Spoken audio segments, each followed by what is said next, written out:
frère Franck, Dieu a fait de grandes choses pour nous tous. Il nous a aidés d'une manière si merveilleuse que nous ne pouvons que le louer et le glorifier. Nous avons ici toute une série de requêtes de prière et nous avons ensuite des questions et des salutations. Tout d'abord, je voudrais vous annoncer à tous la bonne nouvelle que les émissions russes sont très bien captées en Russie. Nous étions tous inquiets pour le temps et Sœur Fleck, que nous connaissons tous, la mère de Siegfried, nous a écrit depuis la Russie pour nous dire que les émissions s'entendent très bien là-bas. Nous en sommes donc très heureux et reconnaissants à Dieu pour les possibilités qu'il nous a accordées par sa grâce. Nous sommes particulièrement reconnaissants pour notre cher frère Schmidt.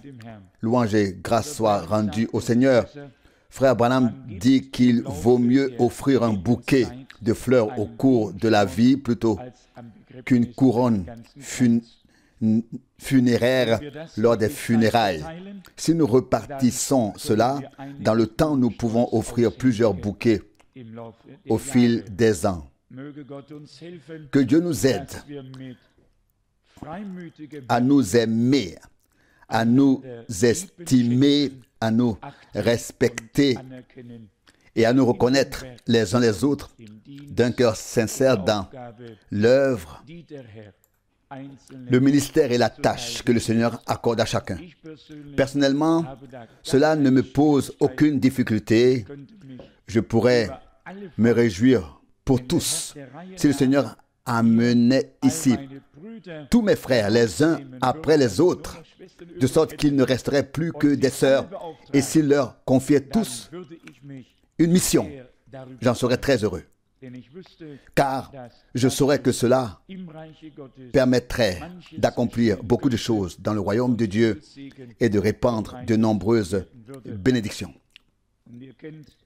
Et vous connaissez mon dicton, celui qui veut que Dieu le bénisse, qu'il se réjouisse de ceux que Dieu a déjà bénis. Et alors le temps viendra où nous serons bénis nous aussi. Et ainsi, nous nous réjouissons de tout ce qui arrive par grâce. Il y a ici un grand nombre de requêtes. Je crois que ce sont les dernières émissions de radio qui ont particulièrement abordé ce sujet. Et il y a beaucoup de détresse parmi les gens. Plus de détresse que nous ne le soupçonnons, comme nous le voyons parfois dans nos propres familles ou dans notre entourage, ou comme nous l'entendons dire. Et les gens ont confiance que nous prions en ce lieu et que Dieu exaucera nos prières. Levons-nous et prions. Père céleste, nous nous présentons ensemble devant ta sainte face, ô Dieu. Tu as déjà exaucé beaucoup de prières et tu continueras à le faire. Et nous n'élevons pas seulement notre voix, mais nous t'appelons du plus profond de notre cœur. Nous t'invoquons. Tu connais tous ceux qui n'ont personne vers qui se tourner, ni un ancien, ni un frère, ni personne, qui vivent dispersés là où personne ne les comprend. Ils n'ont personne vers qui se tourner. Ils cherchent ton aide. Ô Dieu qui est aux cieux, sois maintenant près d'eux. Qu'eux aussi sentent que nous prions pour eux. Change leur destin, ô Dieu. Libère-les. Sauve, guéris et manifeste la puissance de ton nom glorieux. Nous te rendons grâce, nous te remercions, ô Dieu. tu le feras. Au nom de Jésus. Amen. Nous avons aujourd'hui quelques questions très brèves, puis nous approfondirons un peu dans la parole. Nous avons ensuite reçu des salutations de l'Hongrie, de la part de frères et sœurs qui ont été particulièrement bénis pendant notre séjour là-bas. Ces frères et sœurs nous racontent ce qu'ils ont vécu là-bas et nous demandent de prier pour eux. Ils souhaitent également à tous la bénédiction de Dieu. Je crois que c'était la sœur qui à l'époque avait reçu un parler en langue et avait donné l'interprétation comme on en entend rarement, sous l'onction, sous l'action du Saint-Esprit. C'était tellement puissant la manière avec laquelle elle a été saisie par l'Esprit de Dieu que je me suis dit que même les chaises qui sont là inanimées devaient être saisies par ce qui se passe ici. C'était très long et aussi inhabituel, je pense, pour notre façon de faire. Autant que je m'en souvienne, cela se passait ainsi. Il y avait toujours une phrase en langue, puis l'interprétation en hongrois, puis à nouveau en langue et encore en hongrois. Et cela a duré ainsi, peut-être quelques minutes, je ne sais pas. La prophétie elle-même tient exactement sur une feuille au format A4 rempli à la machine à écrire. Ce qui m'impressionne beaucoup ici, c'est qu'elle avait déjà prédit dans ses paroles le développement et le déroulement de l'œuvre là-bas en Hongrie. Et puis, il y a quelque chose ici qui me concerne, et je n'ai pas compris. Cela a été traduit. Il est dit ici, « Je mettrai mon œuvre en mouvement dans vos cœurs. Vous verrez ma gloire, mais vous devez marcher sur ce chemin comme mon esprit vous y conduit. Et toi, mon enfant Franck, je te dis, c'était très étrange. Il est écrit ici, je continuerai à te confirmer dans ton ministère et les portes de l'enfer ne prévaudront pas. Et je détruirai l'œuvre de l'ennemi autour de toi avec mon bras étendu. Je t'entoure de la colonne de feu et je proclame ma parole, car j'ai mis ma parole dans ta bouche. Ne crains jamais les hommes, car mon pouvoir sur toi est puissant.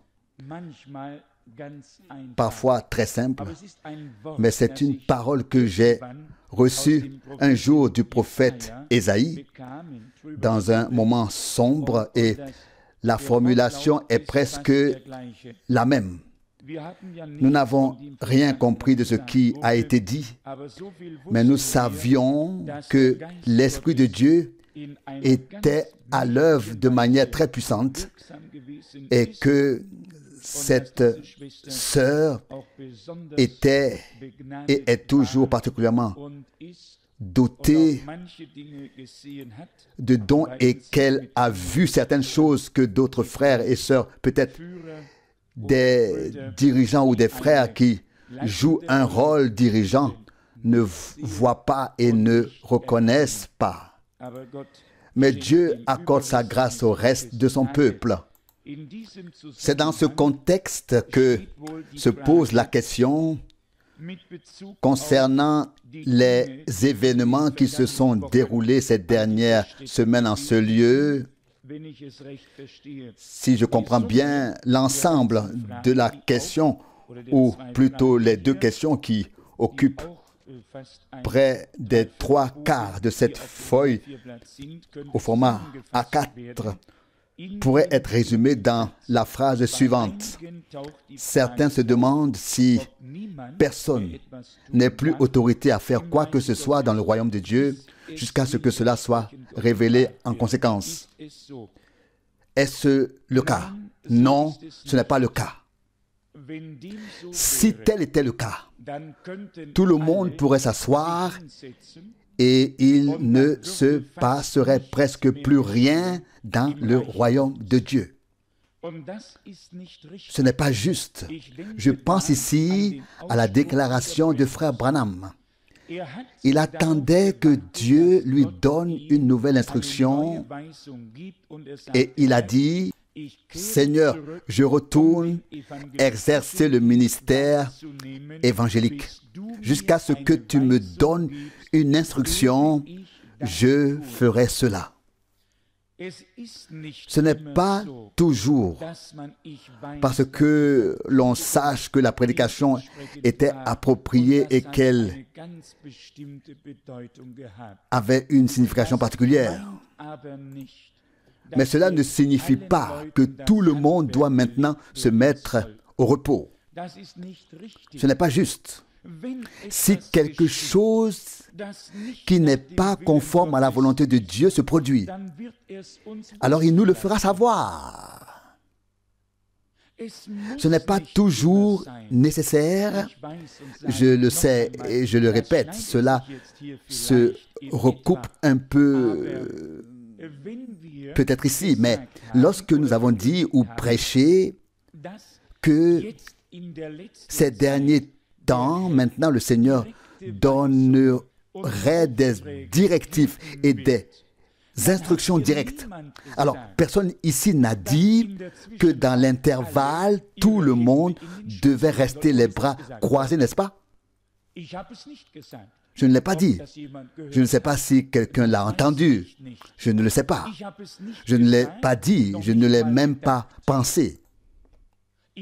Au contraire, dit frère Rousse, et c'est ce que je pense, c'est ma conviction sincère. Si je vous disais où tout est traduit partout, dans combien de langues et de dialectes, ce serait incroyable. Et cela doit être fait. J'étais très heureux que frère Leiterman ait pris le temps de traduire et de publier. Et je voudrais lui dire qu'il doit consacrer chaque minute de son temps, jour et nuit, à transmettre aux gens de sa langue le bien précieux que nous avons reçu en ce lieu grâce à la révélation de la parole. Que cela se fasse sous forme imprimée ou sur bande, cela n'a aucune importance selon les possibilités et comme cela se présente. Mais il y a une parole dans le prophète, dites-le vite, c'est Amos, je crois, où au chapitre 3, dans le contexte où il est écrit, le Seigneur a parlé, qui ne prophétiserait pas, ou bien qui n'apparaîtrait pas comme prophète. Donc, si le Seigneur a parlé, alors c'est notre devoir de transmettre ce qu'il a dit. Si tout le monde attendait un ordre, un mandat direct de Dieu, que se passerait-il entre-temps alors? Non. Que se passerait-il entre-temps alors? Non. C'est ainsi qu'il ne faut pas comprendre la proclamation qui est donnée ici, ni la parole du Seigneur par laquelle certains frères sont mis à part pour le ministère. Et je voudrais vous poser la question suivante. Les deux frères qui ont été nommés ici, n'ont-ils pas été en première ligne ici pendant des années et n'ont-ils pas participé au service? N'ont-ils pas servi le Seigneur ici dans l'Assemblée? N'ont-ils pas lu la parole de Dieu auparavant? N'ont-ils pas participé à ce que nous avons tous, en commun? Bien sûr. Et ainsi, il peut arriver que même un frère qui œuvre dans le royaume de Dieu sans mission particulière soit récompensé par Dieu qui voit sa fidélité. Combien de mères, selon vous, transmettent cette parole précieuse, la répandent autour d'elles et en témoignent? Ont-elles une mission particulière? Pouvez-vous me dire si la femme au puits avait une mission particulière lorsqu'elle est allée dans la ville de Samarie et a dit à tout le monde: écoutez, vous devez venir maintenant car j'ai rencontré celui dont Moïse et les prophètes ont parlé. N'est-ce pas le Messie? Venez voir par vous-même. Il m'a tout dit. Et si vous venez, il vous le dira aussi. Et déjà, elle a rendu témoignage. Personne n'a dit qu'elle avait mal agi. Et lorsque nous lisons les Saintes Écritures, nous constatons que tous ceux qui ont reçu la grâce de Dieu, qui ont été bénis par le Seigneur, ont rendu témoignage, qu'ils soient hommes ou femmes, jeunes ou vieux. Ils ont rapporté ce que le Seigneur Jésus a fait pour eux. Et je pourrais même vous montrer où le Seigneur Jésus a donné une mission à des sœurs. L'avez-vous déjà lu dans la Bible? Qui le sait? Qui parmi vous sait que le Seigneur Jésus a donné une mission à des sœurs? Je peux voir vos mains? Oui, bien sûr. Il a dit à Marie: va dire à mes disciples que je suis ressuscité. Il ne lui a pas demandé d'aller derrière la chair, mais de témoigner de ce qu'elle avait vu et entendu. Pas derrière l'estrade. Et tout le monde peut le faire. Et aux frères qui se sacrifient, qui donnent leur temps, leur argent et tout ce qu'ils peuvent pour le royaume de Dieu, nous ne voulons rien d'autre que leur assurer le soutien de nos prières afin qu'ils sachent que nous sommes avec eux et que nous les soutenons. Bien sûr, il arrivera qu'au début d'un travail, des erreurs soient commises ici et là. Cela ne vous est-il jamais arrivé? Faut-il alors tout jeter par-dessus bord? Ce n'est pas possible. On apprend de ses erreurs et on continue. Frère Leitemann, à moins que Dieu, le Seigneur, n'en décide autrement et ne le montre et le révèle et parle ici, nous te souhaitons de tout cœur la bénédiction de Dieu dans la tâche que tu as reçue dans le cœur, celle de traduire pour ton peuple et de lui communiquer ce qui est devenu précieux et précieux pour nous tous. De la même manière, nous pensons maintenant à nos frères et sœurs tchèques, à nos frères et sœurs polonais, à nos frères et sœurs russes, à tous.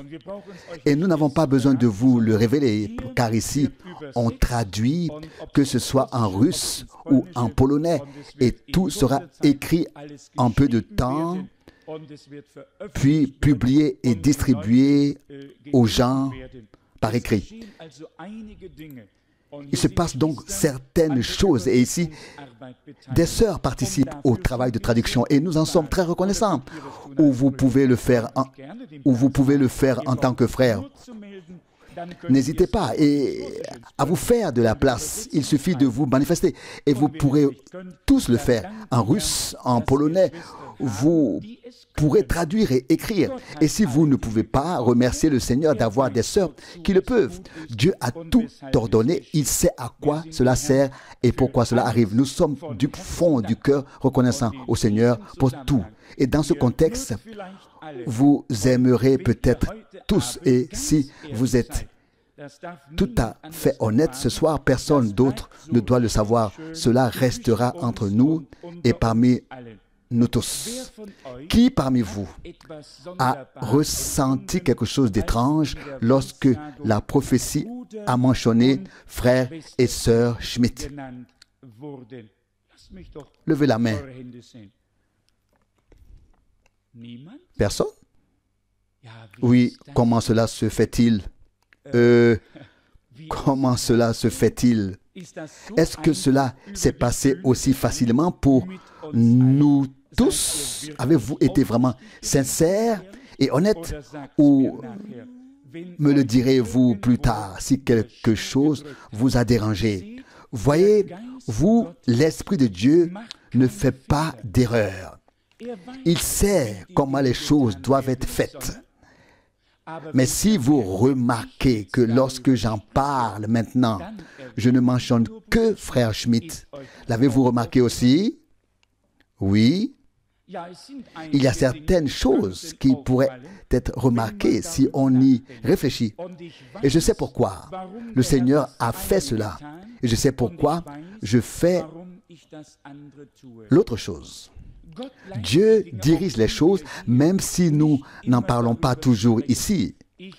Je vous le dis, le Seigneur a pris la responsabilité pour nous et il veille sur nous, sur ce qui est dit et ce qui est fait d'une manière telle que nous devrions tous nous sentir bien. Nous sentir bien. Dieu le Seigneur est merveilleux. Il est glorieux, il fait tout bien parmi son peuple pour la gloire de son nom. J'avais encore un passage de la Bible dans les Actes des Apôtres où il est dit et où il ressort que des frères étaient même choisis par l'Assemblée. Il existe donc différentes possibilités dans l'Église du Dieu vivant. Une chose est importante, c'est que le Seigneur soit celui qui reçoit ce qui lui revient de plein droit en toute chose et que sa volonté soit faite et que chacun trouve sa place. J'ai lu dans les Actes des Apôtres au chapitre 15 et il est dit ici, on peut d'ailleurs lire le contexte avant, mais il est dit ici à partir du verset 25. Nous avons donc décidé d'un commun accord dans une réunion de choisir des hommes et de les envoyer vers vous avec nos bien-aimés Barnabas et Paul. Si nous lisons uniquement ce verset, ici bien sûr, tout doit être vu dans son contexte. C'était des hommes de Dieu qui étaient déjà actifs dans l'Assemblée, etc. Plus tard, ils seront même appelés prophètes d'une manière ou d'une autre dans ce contexte. Mais il est dit ici que nous avons décidé d'envoyer 2 hommes avec Barnabas et Paul. Ce n'était pas que le Saint-Esprit ait également choisi ces 2-là, mais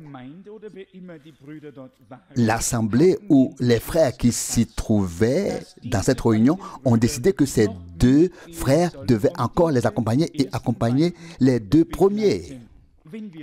Plus tard, nous lisons qu'une dispute a même éclaté parmi les frères qui avaient été nommés personnellement par le Seigneur. Et j'ai été vraiment ravi de lire ici une violente dispute. Je me suis dit que c'était ainsi que j'imaginais Paul. Quand il prêche avec force et quand il dispute avec violence. N'est-ce pas? C'est écrit ici. Je ne fais pas que lire par cœur. C'est écrit au chapitre 15, au verset 37. Barnabas voulait amener avec lui Jean, surnommé Marc. Verset 38, mais Paul ne trouvait pas juste d'amener un homme qui les avait quittés en Pamphylie et qui ne les avait pas accompagnés dans leur travail. Verset 39, il s'éleva donc une violente dispute entre eux et ils se séparèrent l'un de l'autre. N'est-ce pas merveilleux que cela soit également écrit dans la Bible? Bien sûr que c'est merveilleux. Et pensez-vous que cela porte atteinte au ministère d'un apôtre? Pas du tout. Cela montre simplement que c'était un homme. Un vrai homme qui défendait ses convictions et les représentait. Barnabas ne pouvait pas comprendre que Paul se souciait autant qu'un frère ne voyage pas avec eux quand cela lui convenait et ne le fasse pas quand cela ne lui convenait pas, qu'il dise que cet homme est maladroit et qu'il ne pouvait pas l'utiliser. Il ne voulait pas venir avec nous. Et maintenant qu'il a une bonne occasion et une bonne perspective de voyager avec nous, il reste les bras croisés. Non, hors de question. Si tu veux, prends-le, je n'ai pas besoin de lui. Mais d'abord, il y eut une dispute houleuse entre les deux. Paul était un homme qui ne supportait pas les demi-mesures. Il préférait se lancer dans une dispute houleuse plutôt que de conclure un compromis boiteux. Ce n'était pas fait pour lui. Et c'est là que nous complétons très bien. Nous ne pouvons pas nous mesurer à Paul, mais une chose plaît à Dieu. Participer seulement quand cela nous arrange n'a aucun sens. Si cet homme n'était pas capable de partir quand cela ne lui convenait pas et qu'il disait soudain « Bonjour, je suis de retour, maintenant j'aimerais voyager avec vous », peut-être n'avait-il pas accompli grand-chose tout seul. Puis il est revenu en pensant maintenant « Je vais repartir avec les apôtres. Je vais les suivre et j'aurai aussi mon mot à dire et je profiterai de tout ce qui se passera pendant le voyage. » Et Paul a compris la situation, contrairement à Barnabas. Mais tous deux avaient été destinés par l'Esprit de Dieu pour accomplir l'œuvre du Seigneur, n'est-ce pas? Il en est donc ainsi, frères et sœurs, que nous sommes encore ici sur terre et que des choses peuvent se produire sur lesquelles nous pouvons avoir des opinions différentes, divergentes. À ce jour, je n'ai pas encore entendu dire qu'une dispute est déclarée parmi nous à propos d'une divergence d'opinion. Ou bien, y en a-t-il eu une? Ou a-t-elle éclaté? Ou? Je n'en ai pas encore entendu parler et je n'en ai pas été témoin. Il est peut-être possible d'avoir des opinions divergentes sur tel ou tel sujet, mais nous n'avons pas d'apôtres ici, de sorte que nous ne disposerions finalement pas de la décision finale pour juger qui a raison. Nous croyons que notre Dieu mène tout à bien.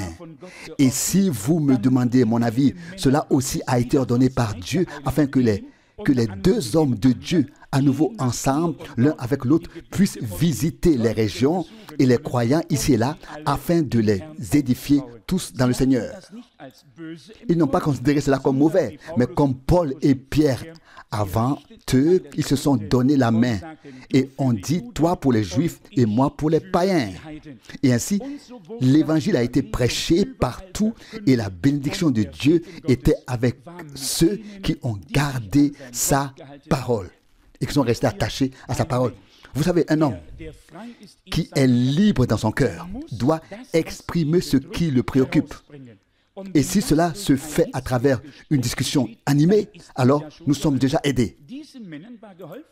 Ces hommes étaient soulagés, leur situation était résolue, chacun en prit un, Barnabas en prit un, Paul prit le second, et ils se retrouvèrent à nouveau tous les deux, et chacun suivit son chemin, et tous furent bénis par Dieu. C'est ainsi que nous devons voir les choses et ne pas rester au milieu. Je voulais juste lire cela pour montrer qu'il est possible que l'Assemblée dise que tel ou tel frère est apte à telle ou telle tâche, mais que l'Esprit de Dieu peut aussi parler et dire « Séparez-moi ceux que j'ai appelés à l'œuvre que je leur ai confiée ». Ces possibilités existent donc. Ce que je voulais simplement dire, et cela vaut particulièrement pour le week-end dernier, c'est que cela ne concerne pas seulement nous ici, mais en fait l'œuvre de Dieu sur toute la terre. Et nous ne pouvons pas entrer dans les détails, mais partout, il y a des gens qui pensent savoir ce qu'ils font et qui sont convaincus d'agir correctement. Mais l'heure viendra où tous ceux qui ont une tâche à accomplir dans le royaume de Dieu, et dans ce cas, lorsqu'il s'agit d'un mandat divin, d'une mission divine, les instructions divines viendront en temps voulu afin que ce qui doit arrive par et sous la conduite directe du Saint-Esprit.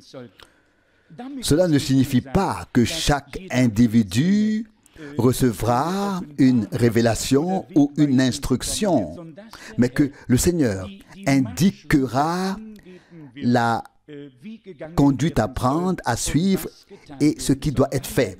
Nous avons lu que le Seigneur Jésus a dit au début à tous et partout ce qui devait être fait et il doit en être de même maintenant à la fin. En attendant, entre-temps, nous ferons tous ce que nous pouvons pour le Seigneur.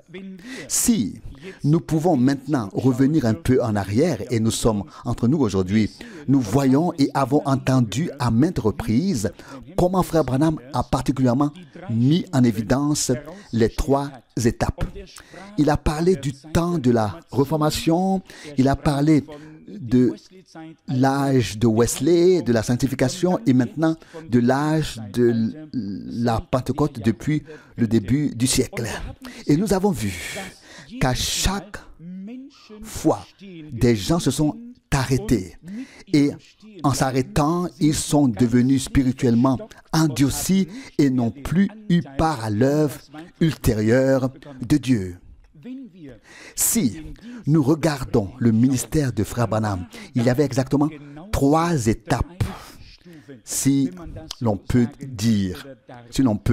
dire ainsi. D'abord, le ministère évangélique et tout ce qui avait un souffle s'est rassemblé et tous se réjouissaient de l'œuvre de Dieu.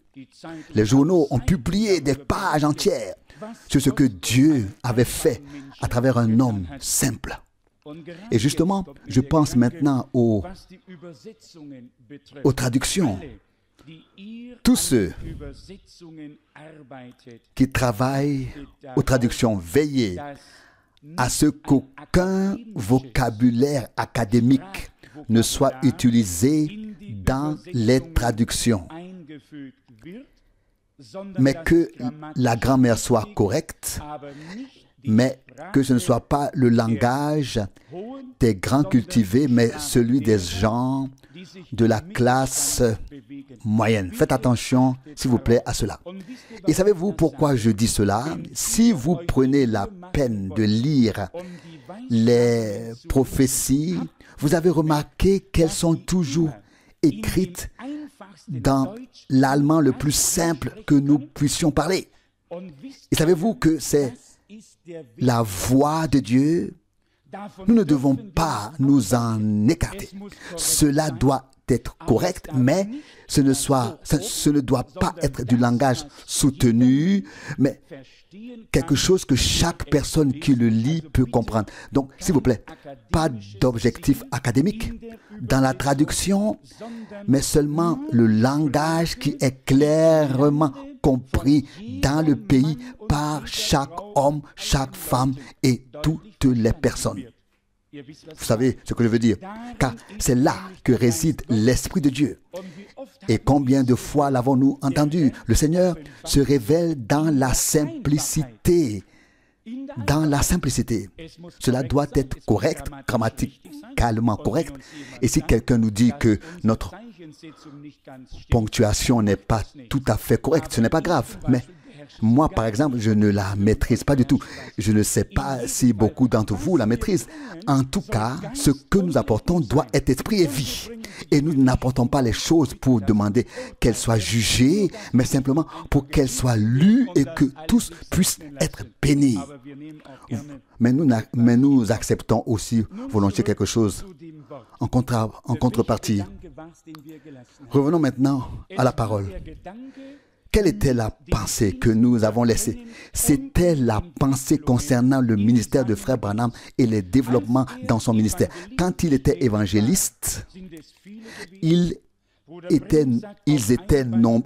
nombreux. Le Frère Branham dit sur une cassette, je suis en contact avec une bonne dizaine de millions de personnes dans le monde entier. Ce n'était pas seulement des centaines de milliers, mais des millions de personnes qui ont entendu parler de ce ministère puissant, qui ont été touchés, émus, bénis et transportés.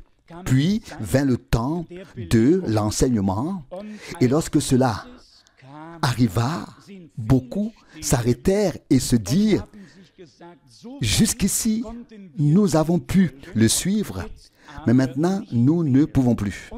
Et ils se sont arrêtés et ils sont restés là où ils se trouvaient à l'époque. Et ils tournent encore en rond aujourd'hui. Ceux qui ont ouvert leur cœur à l'enseignement et à la classification biblique des enseignements et de tout ce qui s'y rapporte et qui se sont fait baptiser, vous savez ce que je veux dire, étaient moins nombreux que ceux qui étaient présents au début du ministère évangélique. Mais ensuite, dans cette deuxième étape ou évolution, si l'on peut l'appeler ainsi, il y a d'abord eu une période, puis un pas en avant, et ce fut la révélation prophétique de toutes les choses qui étaient cachées et qui ont ensuite été dévoilées. Aujourd'hui, non seulement en Amérique, mais aussi dans d'autres pays, il existe de nombreuses assemblées qui baptisent au nom de Jésus-Christ, qui croient en la divinité comme il se doit, qui ont entendu, vu et accepté certaines choses, mais qui ne croient pas au reste de la parole de Dieu qui va avec. Ils se sont simplement arrêtés et ont dit, les autres ont tort, nous avons raison, et ils ont érigé une barrière autour de ce qu'ils venaient d'entendre et ils sont restés immobiles. Puis il y a eu ceux qui ont continué à avancer dans ce ministère donné par Dieu jusqu'à la fin de l'année 1965. Mais maintenant, voici le problème. Et vient la chose, et vous pouvez prendre les choses comme vous voulez. Je ne suis pas un prophète, vous le savez de toute façon. Mais comme à l'époque, la justification, la sanctification, le baptême du Saint-Esprit, et puis, frère Branham dit que nous avons maintenant dépassé cette époque, et que nous entrons maintenant dans la phase de l'épouse. Dans la période de l'épouse, nous avons vu, même dans le ministère de frère Branham, que ceux qui sont allés jusqu'au deuxième stade de développement n'en ont tiré aucun bénéfice s'ils ne sont pas allés jusqu'au troisième. Et si je vous le dis cela ce soir, et j'espère que Dieu ne me jugera pas pour cela, car je le dis avec des bonnes intentions, il y a des gens qui ont suivi le ministère jusqu'à ce troisième stade de développement à travers la partie évangélique, la partie de l'enseignement et la partie prophétique du ministère que Dieu a donné. Et dois-je vous dire qu'ils sont restés là et tournent en rond comme si Dieu s'était endormi depuis ce temps-là et n'avait plus rien à faire, à dire ni à accomplir. Maintenant, il y a encore une chose qui ne nous plaît pas du tout, à moi, le moins du monde. Ceux qui sont toujours restés sur place ont pris pour cible ceux qui ont continué à avancer. Ils leur ont tiré dessus. Vous savez ce que je veux dire. La communauté religieuse catholique a condamné les luthériens et qui sait ce qu'elle leur a fait. Beaucoup sont morts en martyrs. Ils ont déversé leur colère sur ceux qui ne sont pas restés avec eux, mais qui sont partis. Qui ne sont pas restés avec eux, mais qui sont partis. Les luthériens ont fait la même chose avec ceux qui ont quitté leur communauté. Ils ont méconnu ceux qui ont continué à avancer et ainsi de suite, encore et encore.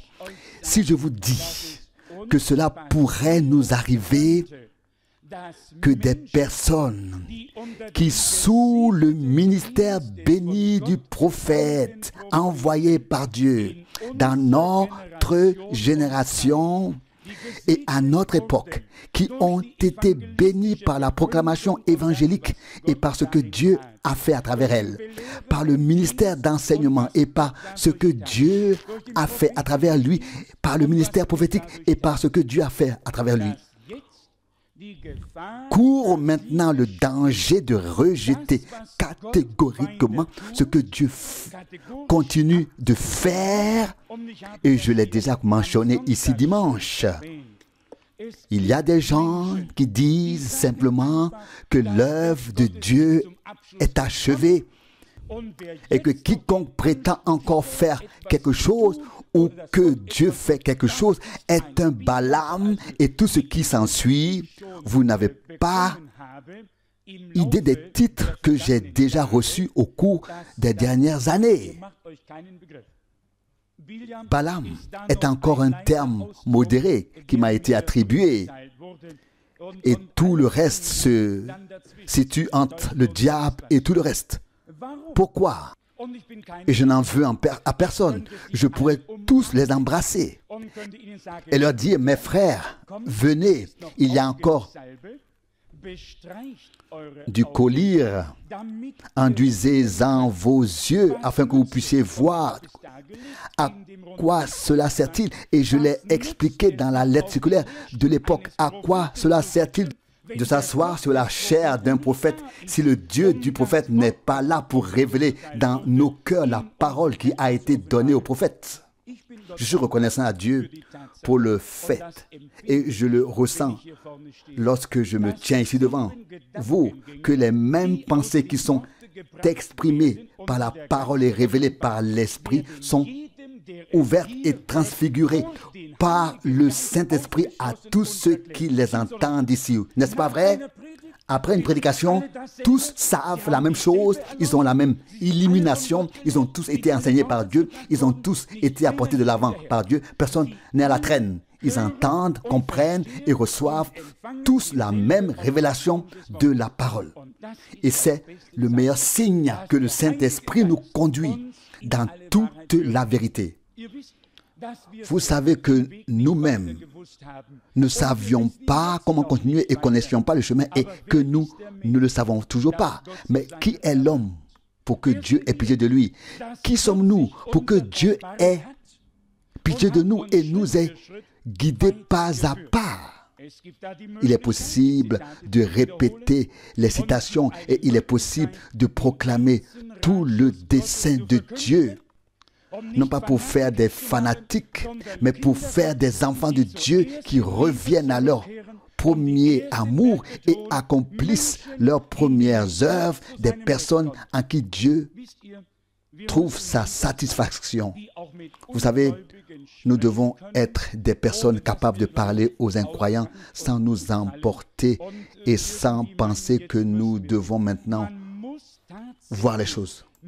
Il faut parfois se mettre à la place des incroyants avant de pouvoir les servir.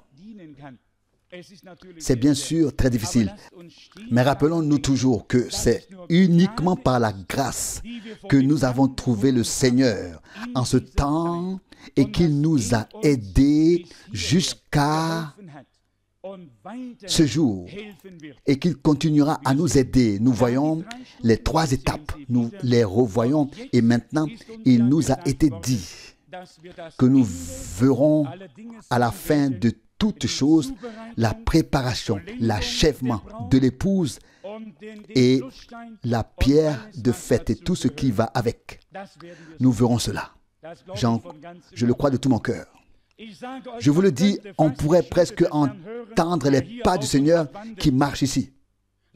Sa présence est si merveilleuse et il se révèle dans toute sa simplicité. Si seulement nous, les humains, pouvions comprendre que le Seigneur est présent, pas seulement en parole, mais en acte et en vérité. Et nous n'en faisons pas tout un plat.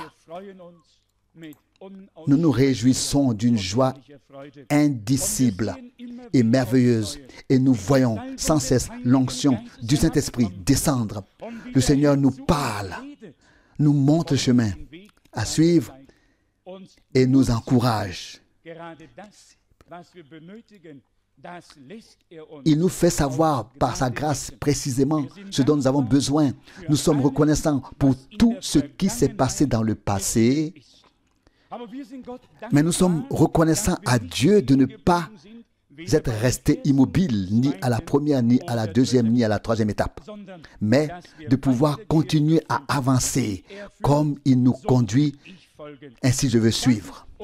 C'est le souhait et la prière de nous tous. Et il nous conduira jusqu'à ce que nous passions de la foi à la vue. Nous ne nous arrêtons pas devant ceux qui se laissent arrêter. Si on me retient, je m'enfuis. Si je suis fatigué, la parole m'appelle. En avant jusqu'au trésor. Ce n'est pas la discussion sur les choses qui est nécessaire, mais la révélation par l'Esprit que nous devons avoir en ce moment. Il y a beaucoup de gens avec qui on peut discuter et parler de citations. Il y a peu de gens avec qui on peut parler de la conduite et de la direction du Saint-Esprit qui sont si nécessaires aujourd'hui, plus nécessaires que jamais auparavant. Car tant que le prophète de Dieu était ici, nous avions tous un certain sentiment de sécurité et de sûreté. Nous avions confiance que les choses iraient bien. Aujourd'hui, nous n'avons plus aucun soutien. Aujourd'hui, Jésus-Christ est notre Seigneur, notre tout.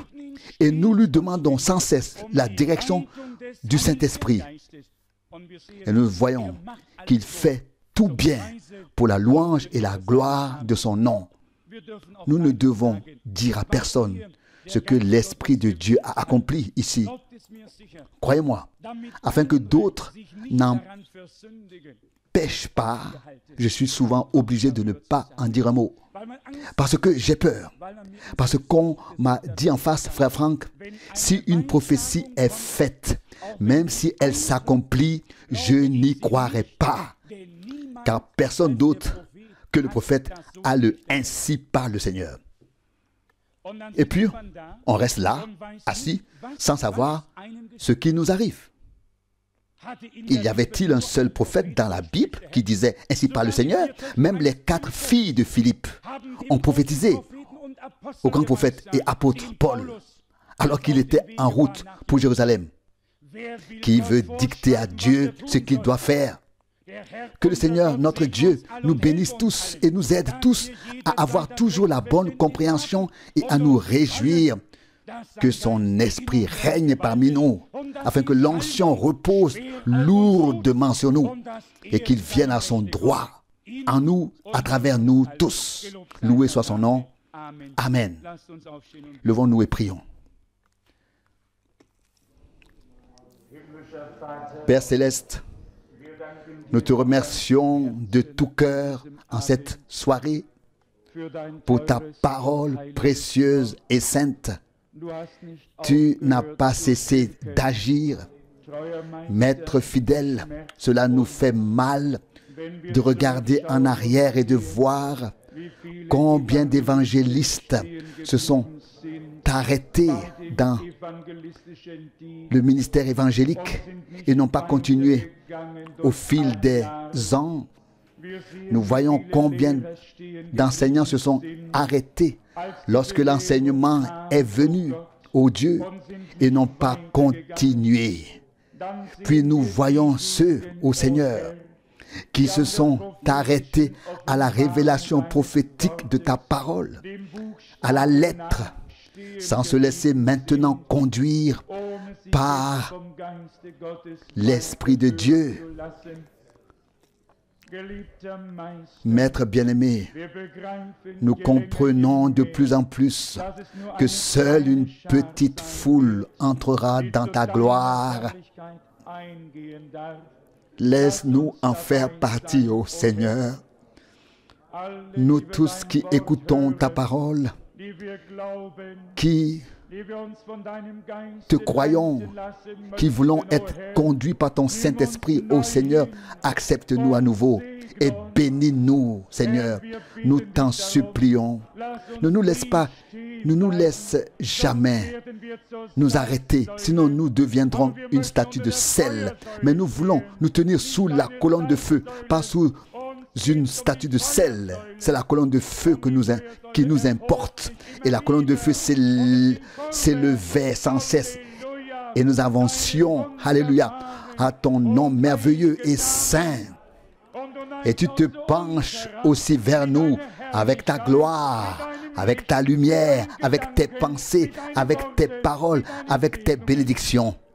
Nous te louons et nous t'adorons. Alléluia, à ton nom glorieux. Amen.